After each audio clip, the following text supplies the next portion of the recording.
Welcome to the world of Mark's Money Mind, coming to you this week from Crested Butte, the wildflower capital of Colorado. I am your host, Mark Troutman. This educational personal finance show combines money lessons, timely topics, personal stories, and community wisdom to help listeners and viewers master their finances to enjoy a stress-free life of financial freedom. Well, I just got back from a wonderful mountain bike ride through the lush fields of flowers. Everything is looking really nice here in Crested Butte. This is a really wonderful time of the year. I'm here for 4th of July parade, which is always pretty cool here. So happy first week of July, everyone. And all finance geeks know what that means. It's time for the semi-annual review, updating all financial statements as of quarter end June 30th. The first thing I like to do is calculate my net worth, and I keep track of that. We've talked about this before. I will reference a previous episode where I walk through how to calculate your net worth. That was the financial starting line, episode number 3, going back way to the beginning. And because I think calculating your net worth is very fundamental to understanding where you stand financially, and also gives you kind of a picture of what everything looks like right now, and also after reviewing it, maybe some ideas on how you can improve your net worth and your assets and liabilities and things like that. So just a quick recap of what the net worth statement is. You basically take a piece of paper, you draw a line down the middle, and on the left-hand side, you place all of your assets. I like to divide them into 3 categories. Category 1 is cash and cash equivalents, so that would be true hard currency if you have any of that. Savings accounts, checking accounts, and things of that nature. CDs if you have them or anything like that. And then the next section, I like to list investments. So that would be things like maybe a brokerage account, an IRA, a Roth IRA, a 401k, a 403b, anything like that. So you could divide it into kind of the taxable investments and tax deferred investments if you want to. But that whole section contains all of your investments. And the last section is what can be called use assets. So those would be things that are truly have value, a car, a boat, a house, for example, but they're not investments and they're not cash and cash equivalents. So these are really things that you own that have value, but the primary purpose of them is for the utilization of that asset for whatever it's meant to be used for. A car for getting around, a boat for enjoying yourself on the lake, and a house for shelter. And that's basically it. And then you just total up each one of those sections and then total up the entire column of assets, and that's total assets. Very simple. And then on the right-hand side of the page is where you list your liabilities or what you owe. I like to divide it into 2 sections, short-term liabilities and then long-term liabilities. So short-term would be things like anything that is due within a year. So that would be things like credit cards. That's usually the main thing that is in short-term liabilities. Maybe if you had a loan that was due within a year, that would go there. And then the other category would be long-term, and those would be things like student loans, mortgage, auto loan, for example, any loan that exceeds a 1-year time frame. And then you can total up the short-term liabilities, you can total up the long-term liabilities, and then you can total all of the liabilities to get your total liabilities. And then below that is where you place net worth. And net worth is basically a simple calculation. Total assets minus total liabilities equals net worth. It's really just a product of assets minus liabilities, and it potentially can be a negative number. If your liabilities exceed your assets, it will be a negative number. If your assets exceed your liabilities, it will be a positive number. And then what I'd like to do is kind of sit down and look at that and see, are there any improvements I can make, such as Maybe there are some cash and cash equivalents, excess money in a checking account, for example, and maybe you look at your liabilities and you look at them in order of your interest rate, for example. So I've talked about this plenty of times before. I always pay my credit cards off in full, but if you have a balance on your credit card that is not being paid in full at the end of the month, that would certainly be one of the first things to consider eliminating, because those interest rates would likely be your highest by far. And then other liabilities that have higher interest rates than others, they may take priority, and you could look at some of your assets to see if maybe some of your assets could be liquidated to pay off those loans, or at least look at them and understand what are my liabilities in total and what is my plan for paying these off and potentially eliminating them all. Home mortgage typically tends to be one of the last things people pay off because A, it's usually a fairly large number, and B, most likely it has the lowest interest rate or pretty close to one of the lowest interest rates. So home mortgage is usually one of the last things you kind of pay off. And then what I like to do with the net worth statement is I print it out both in kind of detailed format with all of the individual accounts listed, and then I create another version of it, which is more of a summary net worth statement. So maybe all of my retirement accounts that are tax deferred are one number. All of my retirement accounts that are tax free, which would be a Roth, would be one number. And then all of my investment accounts that are brokerage accounts would be one number. So more of a summary net worth statement. I also like to keep this and other documents as well that we're going to talk about in an ICE binder. So in case of emergency binder. So if anything were to happen to me, someone would be able to, my executor, if I were to pass away, or a trusted individual, if I was incapacitated in some way, they would be able to come in and really see everything in detail, both in the detail net worth statement and in the summary net worth statement, because then it gives them a pretty good roadmap on where to look for things. So I like to have this binder that has my net worth statement. So I update my net worth quarterly. I would suggest doing it at minimum once a year. Some people like to do it twice a year, hence doing it now as of June 30th. Halfway through the year. The other thing that's interesting that I like to do, because I do it quarterly, is compare quarter to quarter and just see how have things been going. You could chart this, for example. You could chart your net worth over time. It's not necessarily going to be linear, which I think is kind of interesting. If you look back to March, for example, if you did your net worth statement at the end of the first quarter and you've done it again here at the end of the second quarter, you've probably noticed a pretty decent change if you have investments, for example, because the market had a pretty big dip there in the middle of the year or half year in March and April, and effectively it's rebounded the whole way. So again, we've talked about kind of staying the course in other episodes, and certainly that was worthwhile doing. So you can see how things have progressed over the year by just looking at your net worth statements. That's why I like to do it quarterly, because you can kind of compare them from quarter to quarter and then year to year. So this is a really good exercise to do. And again, being that it's just past June 30th, perfect time of the year to do it, especially if you're only going to do it, let's say, twice a year. But if you're doing it quarterly, obviously June 30th is quarter end as well. So that's the first thing I like to do in my semi-annual review. The next thing I like to do is kind of review my spending. And the way I do this is I use a program called Quicken, which is,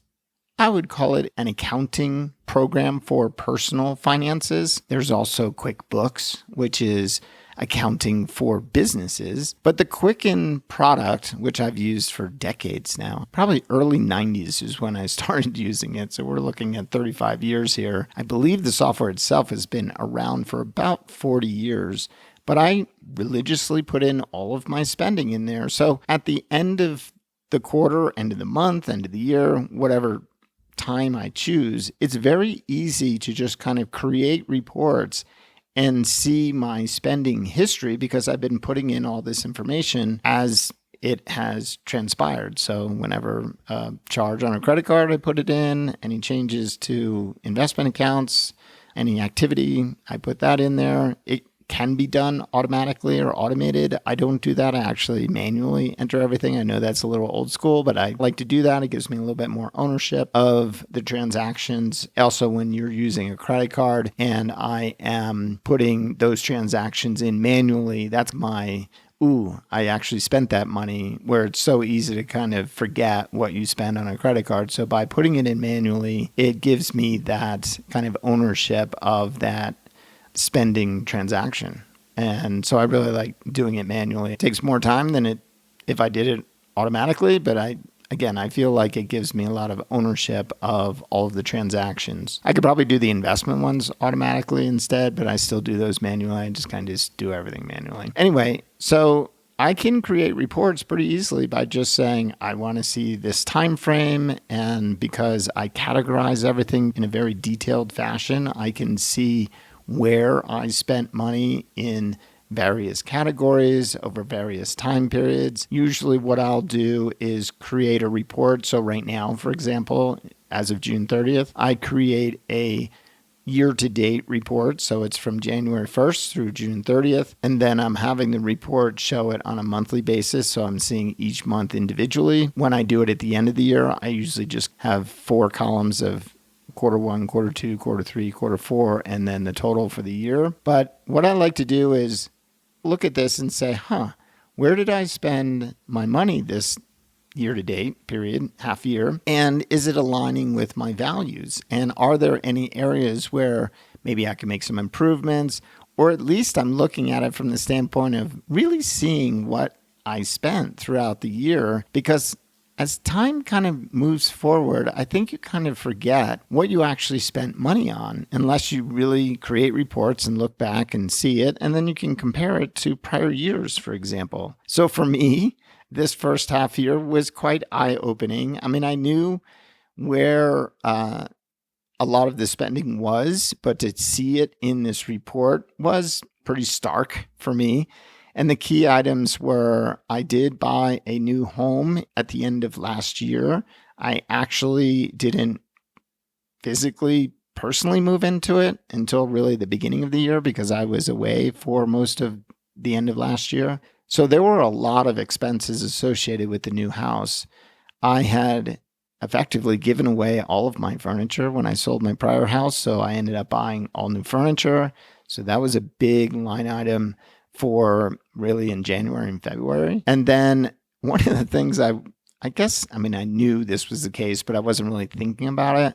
When I bought the house, it is a new construction home, and they landscape the front of the house very nicely, but they don't do anything with the back. And so I had to landscape the entire back, and I'm not out there doing it myself.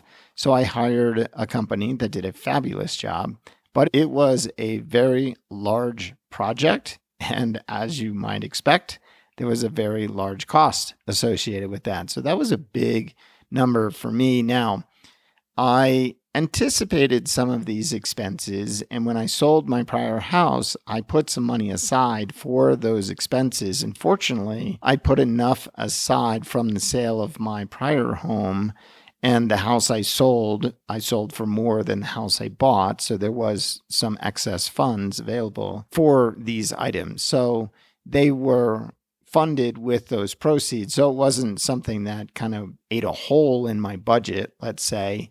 But I am looking at these expenses and saying, well, that was a pretty big number to spend for the first half of the year. Now, are these expenses going to repeat? Unlikely. I can't foresee landscaping multiple times my backyard. I don't see buying a lot of new furniture since I've furnished the entire house already. So these will be hopefully more like one-time items, but it is really good to kind of look back and say, I spent a lot of money in these categories, for example. The other category that was eye-opening for me was my travel bucket. Now, I do spend a lot of money in travel. I have done a number of cruises in 2024, 2025, 2026. I got one scheduled for 2027 even. So some of these expenses are for travel that I completed in the first 6 months of the year. But a lot of the expenses that showed up in the travel category are for trips that have yet to be done. I do everything on a cash basis. For the accountants out there, this is not accrual accounting, this is cash-based accounting. So any of the expenses for things like future cruises, flights, hotels, things of that nature, a lot of things showed up in the first half of the year, but many of those things are for travel that will be in the second half of 2025, even 2026, and a deposit on a trip in 2027 even. And some of the flights and hotels were for trips that will occur in the latter half of this year and into the early part of next year. So that category was a big one for me this half year. And the other thing I like to do is create another report. So I like to look at kind of year over year, which means that I'm looking at a report, and I can do it for multiple years going back. So for instance, I will create a report that shows what was the first 6 months of 2025, what did that look like? And then create another report for the first half of 2024 and even the first half of 2023, and kind of compare those 3 years for the same time period, the first 6 months of the year, and see how that spending transpired over the years, or maybe where spending shifted. So I certainly know that home expenses were bigger in 2025 than in prior years. My travel category was bigger, but some other items were smaller. So it wasn't a complete offset, but at least I have a good understanding of looking at things on a year-over-year basis. So that's reviewing my spending. So we started off with calculating net worth. The second piece is looking at spending. I don't really budget per se. Now, some people will look at their spending based on what did they actually spend relative to what they budgeted for those categories.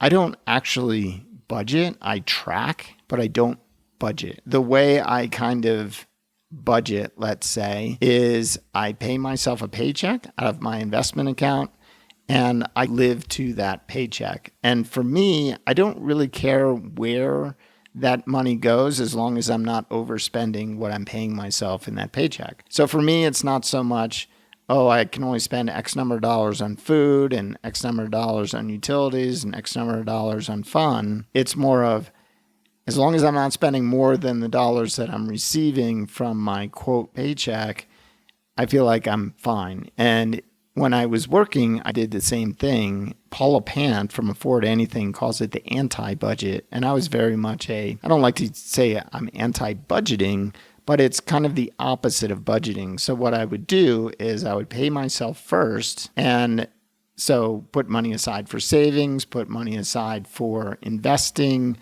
and retirement, things like that. And then what was left over is what I lived on, knowing that all the important things, saving and investing, were taken care of first, and then lived on the rest. Hence the moniker, make some, save and invest, live on the rest. That is the tagline for Mark's Money Mind. And so it's kind of the anti-budget. So I don't really compare my categories to any specific budget targets.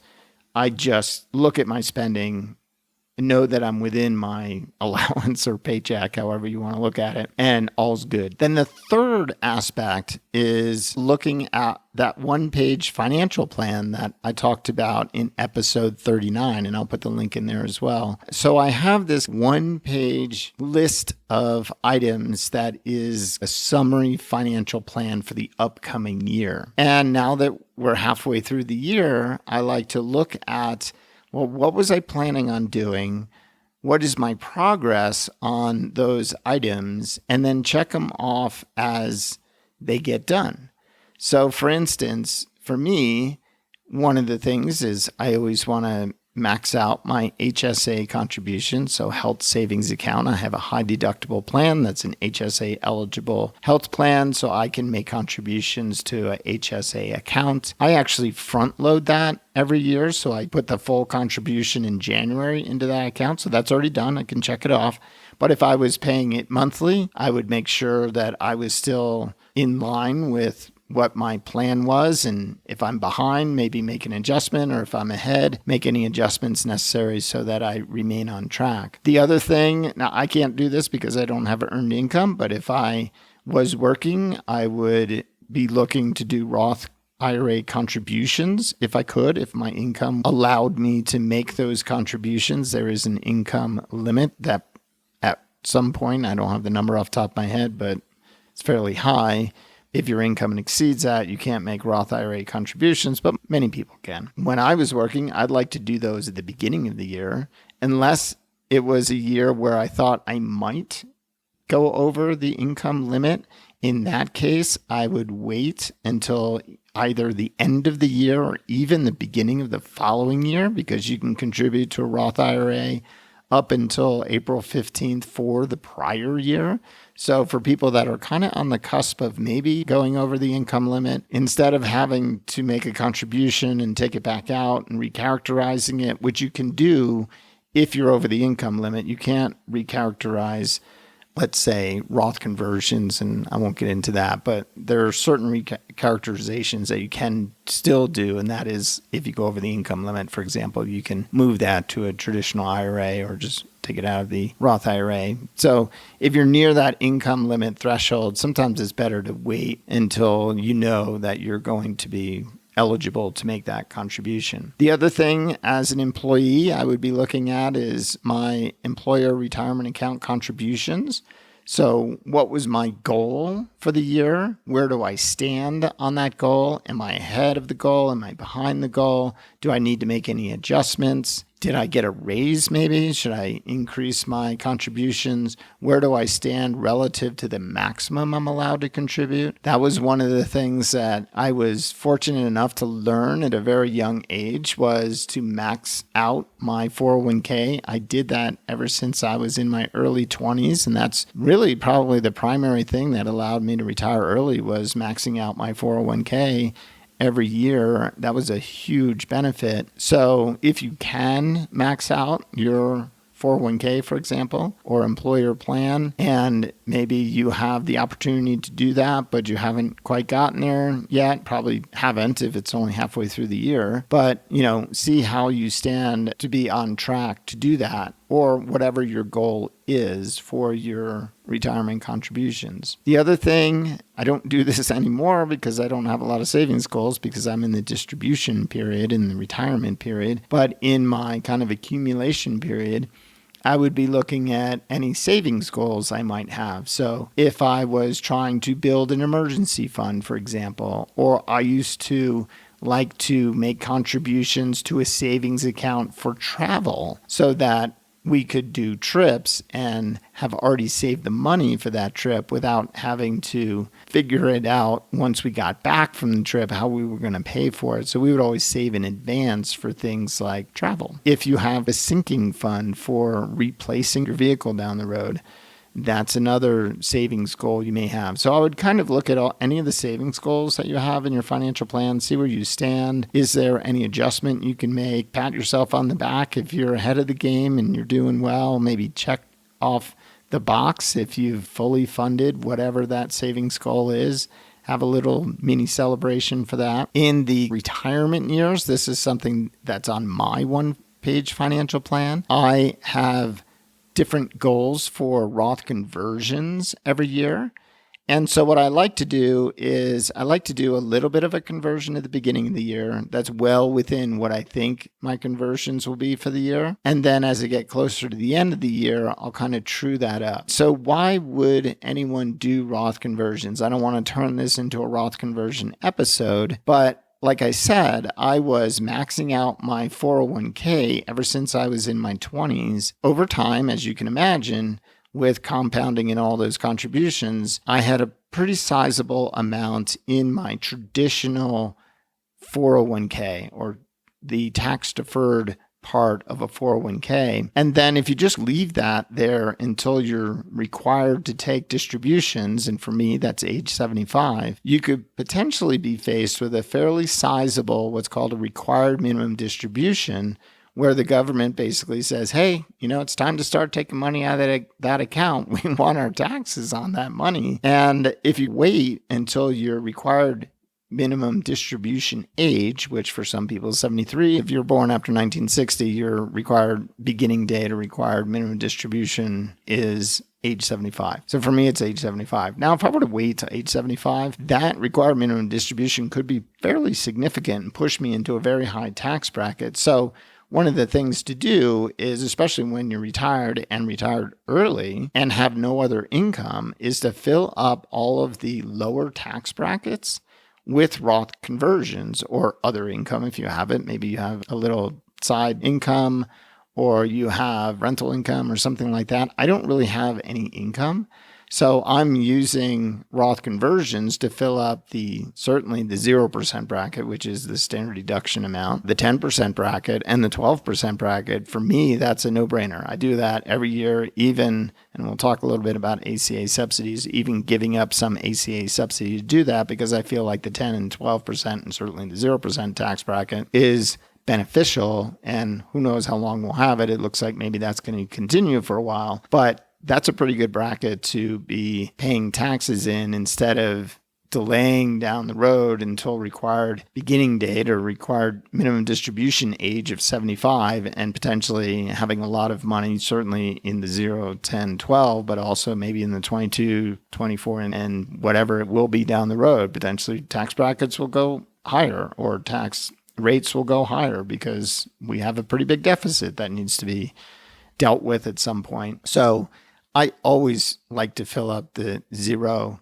10, 12 bracket and potentially even go into the 22 and 24. I've done that in the past, and I kind of let myself decide at the end of the year how I want to handle that. The downside of doing that for an early retiree, especially one who has their own health insurance like I do, is you potentially can get a subsidy for health insurance if your income is low enough. Now, I've never actually received that because each year either I've done Roth conversions that excluded me from the subsidy, or last year I sold my house that excluded me from the subsidy. This year would probably be the first time that maybe I would get a subsidy. I haven't decided whether I want to get the subsidy. That there would be a very small subsidy for me if I just stopped at the top of the 12% bracket, for example. I think for a single, it's somewhere around $60,000. I would get a very small subsidy, but is it really worth it? Should I just go ahead and fill up the 22 and 24? I haven't really decided yet. Again, I'll let myself decide at the end of the year. But these are some of the tax planning strategies that are outlined in my one-page financial plan. And for most people, having a tax goal, if you have some levers that you can control, which for early retirees, there's a lot of levers that you can kind of manipulate in order to dial in your taxes. If you're a W-2 employee, it's a little bit more difficult because you can't do a lot because that income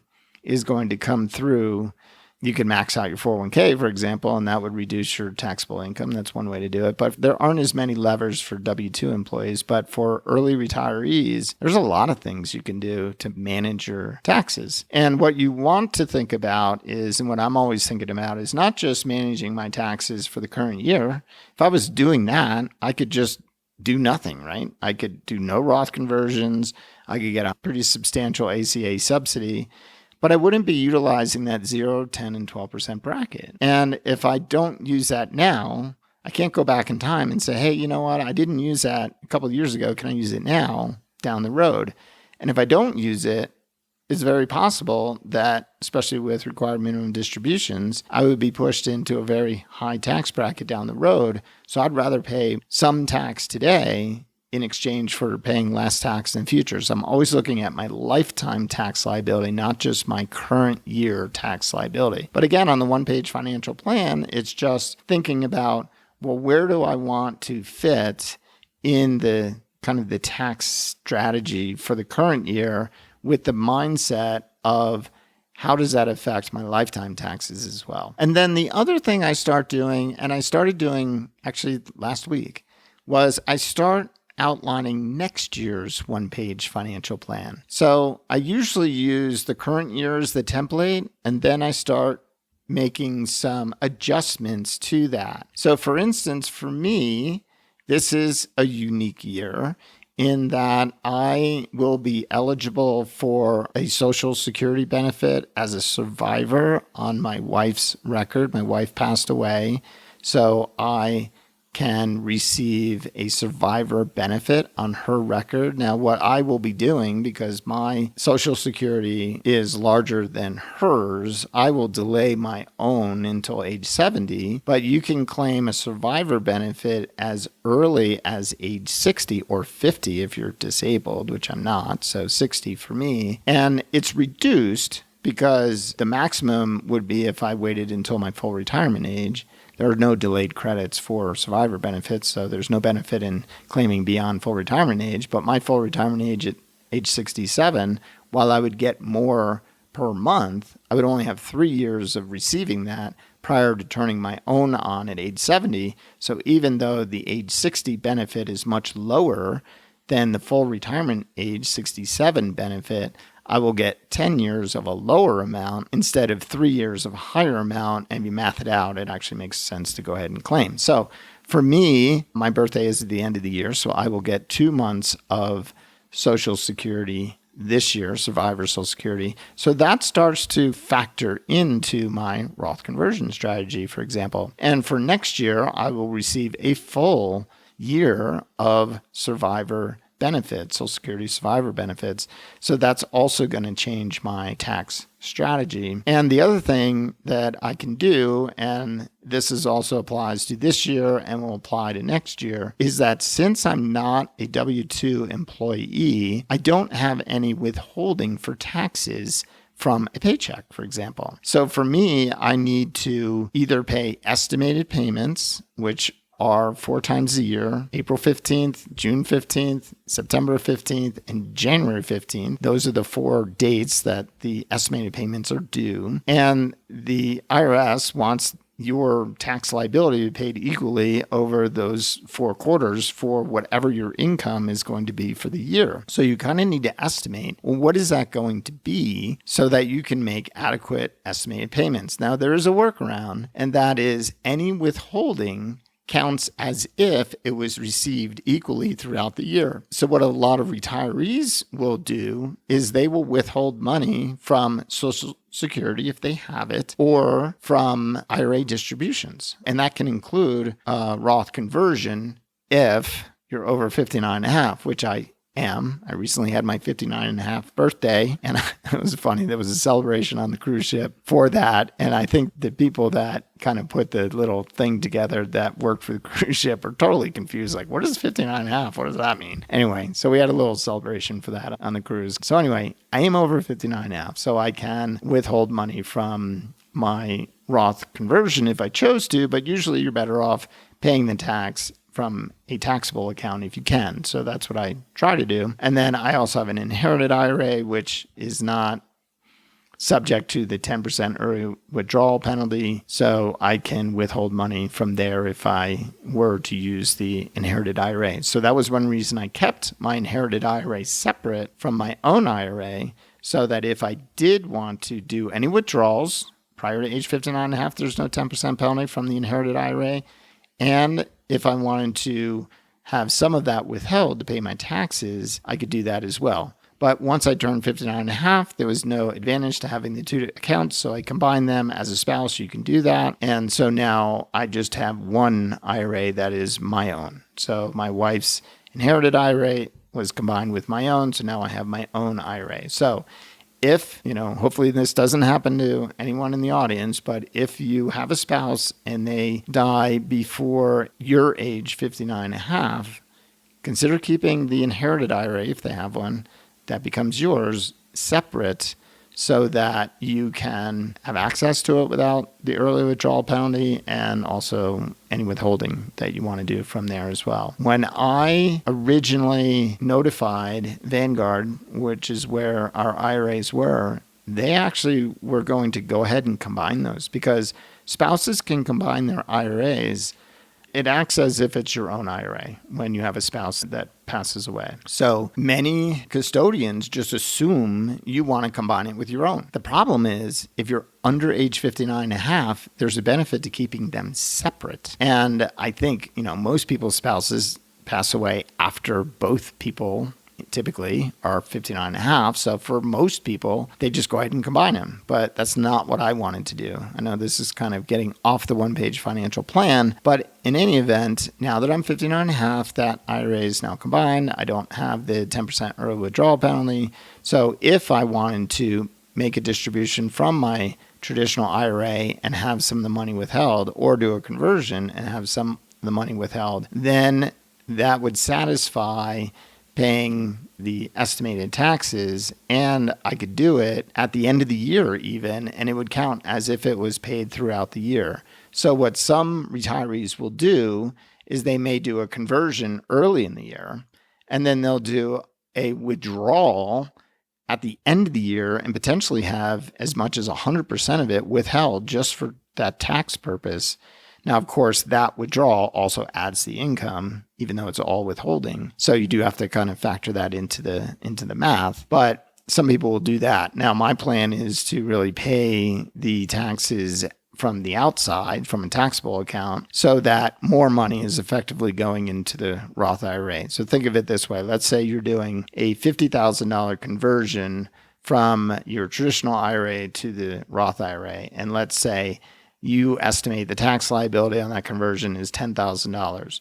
One option would be to do a conversion of $50,000 and have $10,000 withheld, which means only $40,000 goes into the Roth IRA, but $10,000 goes to the IRS to satisfy the tax liability. The other option is you could do a conversion of the entire $50,000 and then pay estimated taxes out of your own taxable account, savings account, investment account, brokerage account, whatever, and pay it equally in 4 installments, the $10,000, so $2,500 a quarter, not really a quarter, but on those 4 dates. And then the entire $50,000 gets into the Roth IRA.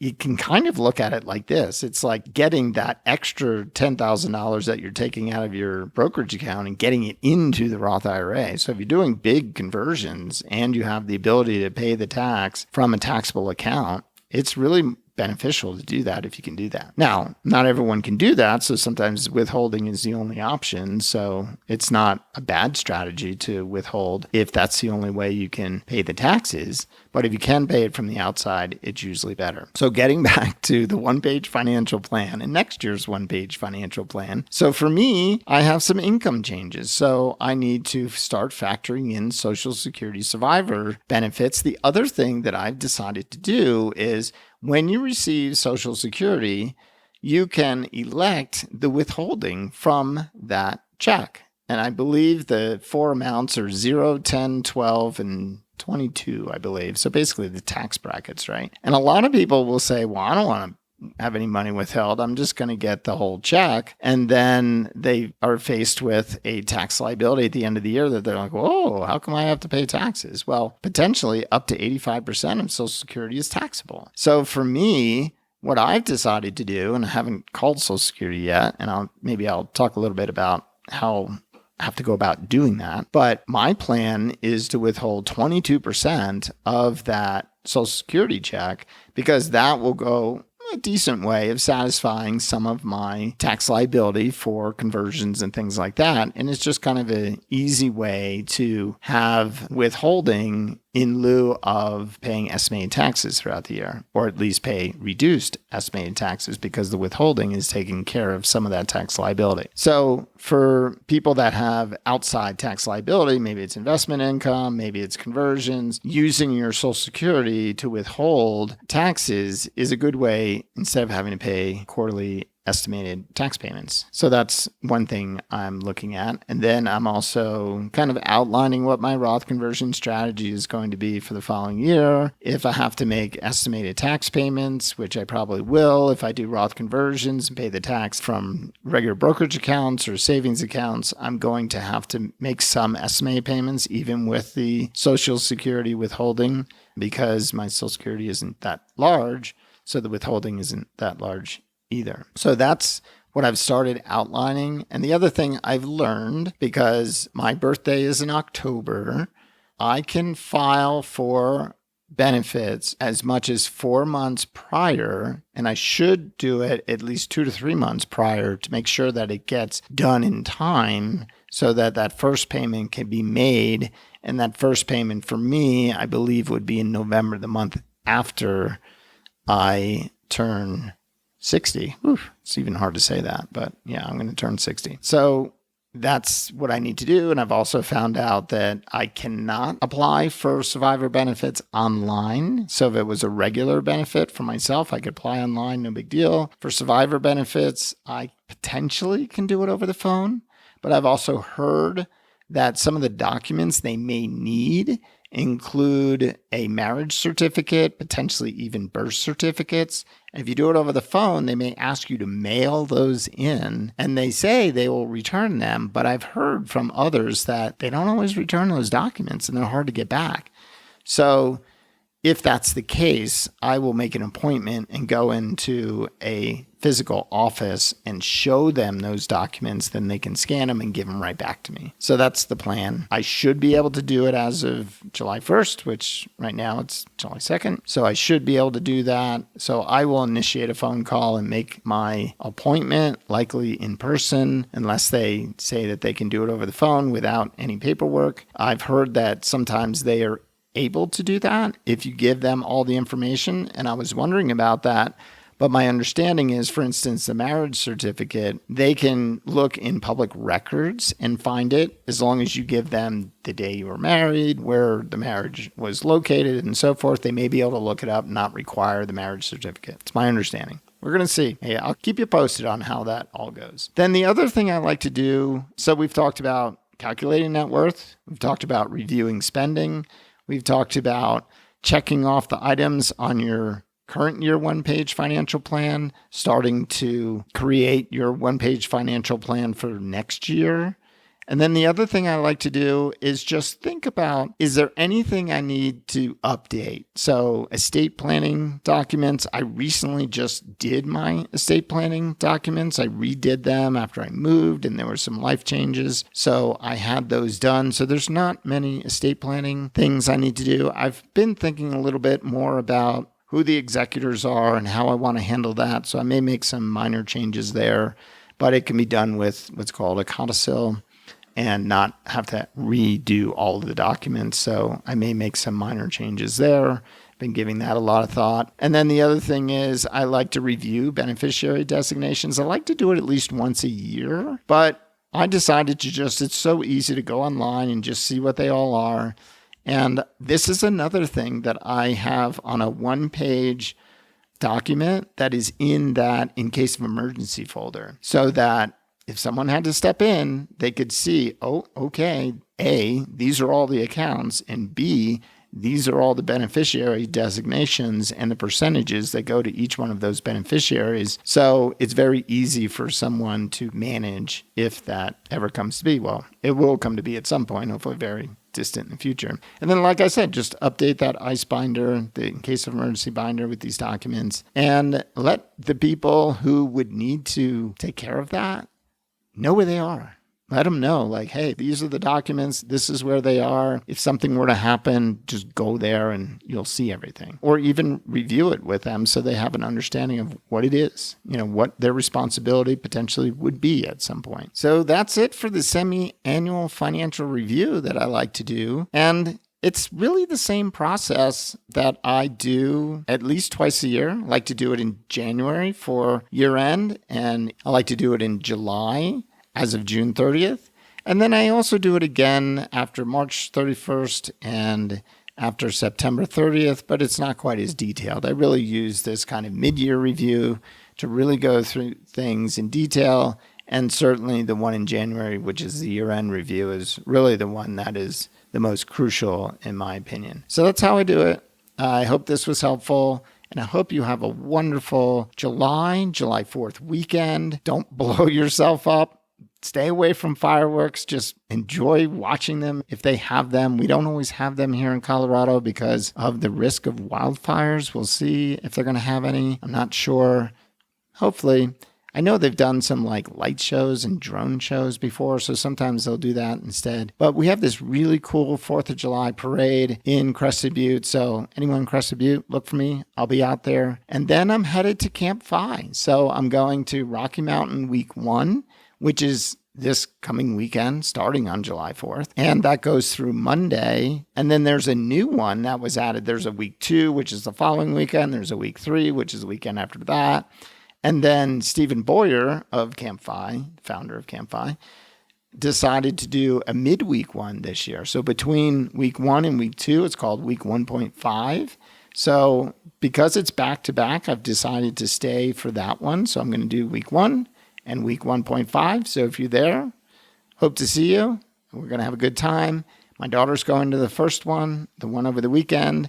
So I will see her on Friday, and we will have a great time in Camp Phi. And I will bring my recording equipment, and who knows, maybe there'll be a pop-up podcast, and I will publish that episode if and when we record it. Until next time, have a great summer. See ya. Thank you for listening to this week's show. Please click follow on your favorite podcast player or subscribe on YouTube to ensure you don't miss any future episodes. Also, please leave a rating and review for the show. This helps improve the ranking and enables other like-minded people find the content in their podcast players.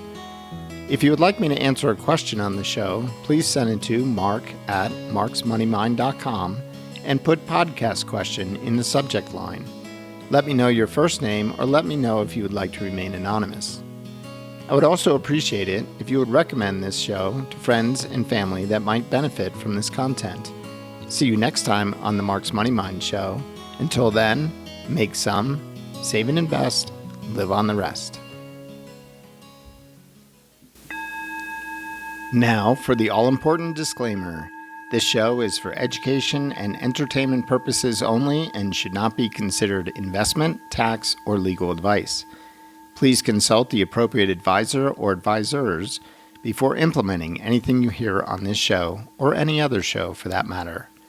While I fully intend for everything on this show to be true and accurate at the time of each recording, occasionally errors may occur. So please do your own due diligence on anything discussed.